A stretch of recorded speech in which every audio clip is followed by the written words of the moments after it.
কবে জাতীয় দলে ফিরবেন মোহাম্মদ শামি? ভারতের জার্সিতে কবে দেখা মিলবে কিংবদন্তি পেসারের?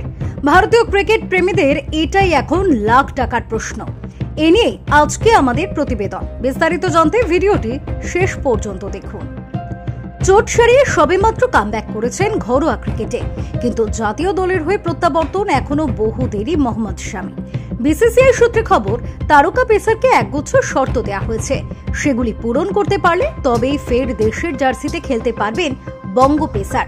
রঞ্জি ট্রফির পর আপাতত বাংলার হয়ে সৈয়দ মুস্তাক আলী ট্রফিতে খেলছেন শামি।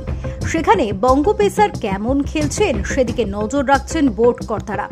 প্রত্যেক স্পেলে বল করার পরে শামির শারীরিক অবস্থা খতিয়ে দেখছেন বোর্ডের স্পোর্টস সায়েন্স বিভাগের প্রধান নিতিন প্যাটেল এবং এনসিএ ট্রেনার নিশান্ত বারদৌলি। তার ট্রেনিং এবং রিকভারির দায়িত্বেও রয়েছেন এই দুজন। কিন্তু বোর্ড মনে করছে ফিটনেসের ব্যাপারে শামি এখনো দুই ট্রেনারের ওপর খুব বেশি পরিমাণে নির্ভরশীল। কত তাড়াতাড়ি শামি এই নির্ভরশীলতা কাটাতে পারছেন তার ভিত্তিতেই তাকে জাতীয় দলে ফেরানো নিয়ে সিদ্ধান্ত নেওয়া হবে। সম্পূর্ণ ফিট হওয়ার পাশাপাশি শামিকে ওজন কমানোরও শর্ত দিয়েছে বোর্ড। ঘরোয়া ক্রিকেটে তারকা পেসার বল করলেও ওজনের কারণে তাকে পূর্ণ ছন্দে বল করতে দেখা যাচ্ছে না। তবে ম্যাচ খেলতে খেলতেই শামির ওজন কমবে বলে আশা করছে বোর্ড। ওজন কমলে শামির চোট পাওয়ার ঝুঁকিও কমতে পারে। সৈয়দ মুস্তাক আলী ট্রফির প্রথম রাউন্ডের ম্যাচগুলি শামির জন্য অগ্নি পরীক্ষা হতে চলেছে বলে বোর্ড সূত্রে খবর।